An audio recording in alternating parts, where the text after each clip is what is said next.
이막 진행 단계 4장 관심 고객을 포착하라. 당신은 사냥꾼인가 농부인가?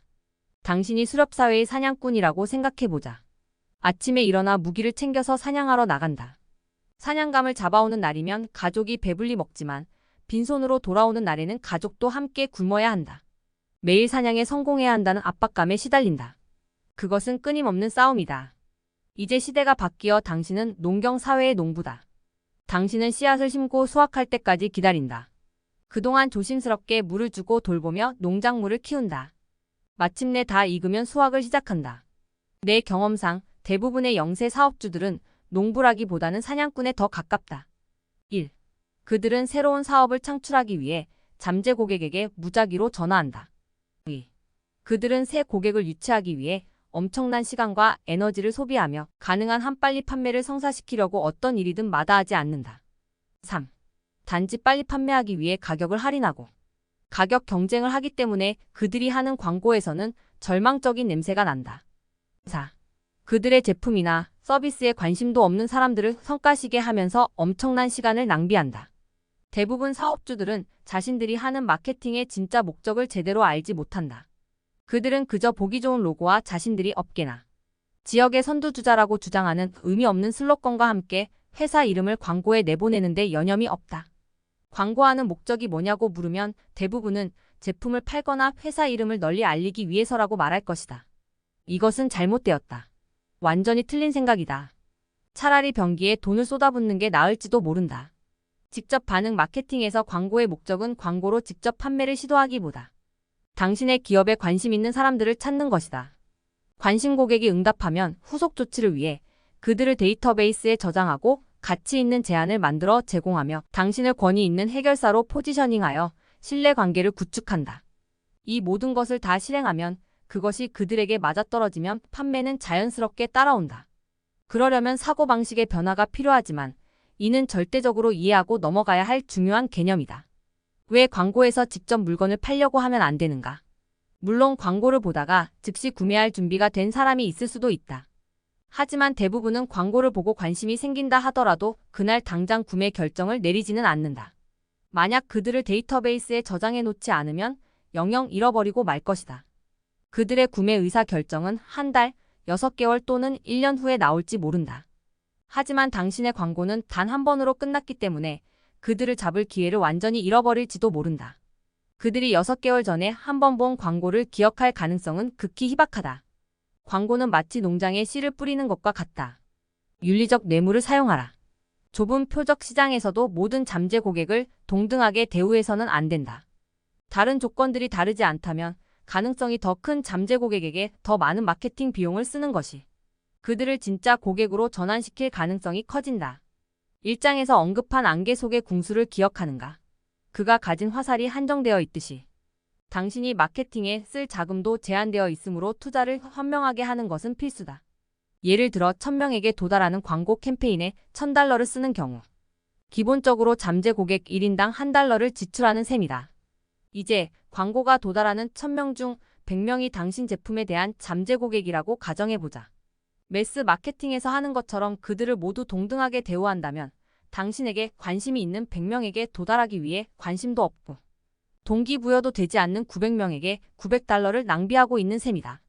반면 모든 사람을 동등하게 취급하는 대신 그들을 분류하고 선별해 높은 확률의 잠재 고객만 상대할 수 있다면 그래서 관심 없고 동기부여도 되지 않는 사람들에게 귀중한 시간과 마케팅 비용을 낭비하지 않을 수 있다면 그렇게 할 수만 있다면 $1000 전부를 높은 확률의 잠재 고객 100명에게만 쓸 수 있을 것이다.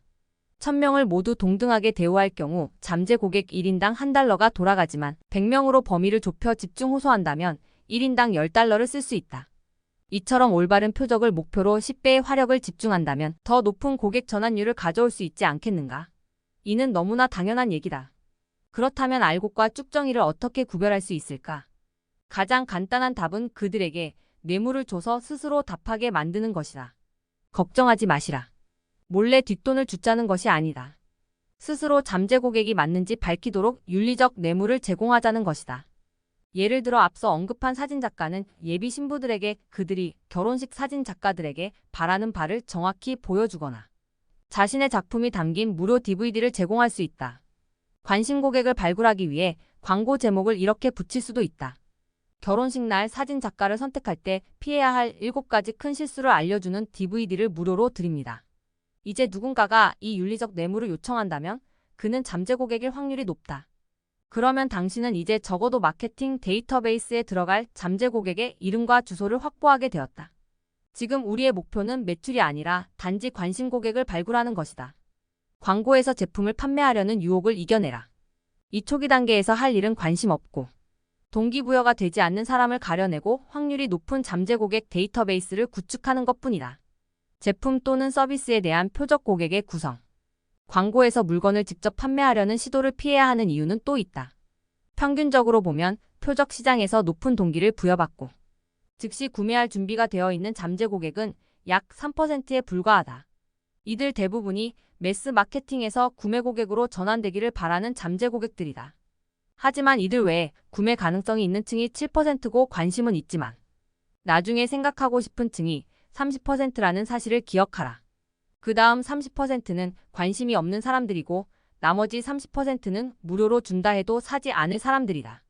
광고에서 직접 물건을 판매하려고 시도했다면 당신은 즉시 구매할 준비가 되어 있는 3%만을 겨냥한 채 나머지 97%를 잃게 될 것이다. 하지만 관심 고객을 발굴하는 광고를 만들면 당신이 상대할 고객은 40%로 늘어난다. 그러니까 즉시 구매를 원하는 3%는 물론 앞으로 구매 가능성이 있는 7%와 관심은 있지만 나중에 생각하고 싶은 30%까지 포착하는 것이다. 상대할 고객이 3%에서 40%로 늘어나면 광고 효과가 1233% 높아지는 셈이다. 이 전략은 즉시 구매할 준비가 된 사람들에게도 부수적인 효과를 가져다 준다. 그들은 당신이 광고에서 제품이나 서비스를 팔거나 할인하는 데만 혈안이 되지 않았다고 느낀다. 광고를 통해 물건을 팔기보다는 관계를 구축하는 데 관심이 있다고 생각한다. 이런 종류의 마케팅은 땅에 씨를 뿌리는 것과 같아. 한마디로 당신의 미래에 대한 투자다. 당신에게 관심이 있는 잠재 고객의 데이터베이스가 많아지면 회사의 실적도 늘어나기 때문이다. 당신이 무언가를 가르쳐 줄 때 고객은 당신을 전문가나 권위자로 여긴다. 거기에 대해 아무도 의심하지 않는다. 사람들은 당신에게 복종할 것이며 다른 사람들에게 친밀하고 진실되며 도움을 주는 일에 관심 있는 사람으로 간주한다. 대표적으로 광고에서 잠재 고객이 알아야 할 사항, 바가지 쓰지 않는 방법, 정보를 제공해주는 무료 보고서나 동영상 시리즈가 있다. 잠재 고객이 그 정보를 받고 가치 있는 정보라고 생각할 수 있게 하라. 그러면 당신에 대한 신뢰도는 높아질 것이고 당신은 전문가로서 경쟁사와 차별화될 것이다. 당신은 당장의 매출을 위해 어떤 조작도 하지 않았다. 단지 잠재 고객들이 스스로 손을 들게 하는 과정을 시작했을 뿐이다. 당신의 요청에 그들이 응답하면 그들은 스스로 구매 가능성이 높은 잠재 고객임을 인정한 것이다. 당신의 금광을 관리하라. 어렸을 때 미래를 그린 TV 만화 영화 잭슨 가족을 즐겨보곤 했다. 내가 어른이 되면 그 만화에서처럼 우리 모두 하늘을 나는 자동차를 타고 다닐 거라고 생각했다. 글쎄, 아내는 여전히 내가 어른이 되려면 아직 멀었다고 말하지만 어쨌든 지금도 나의 주요 교통수단은 땅 위를 달린다.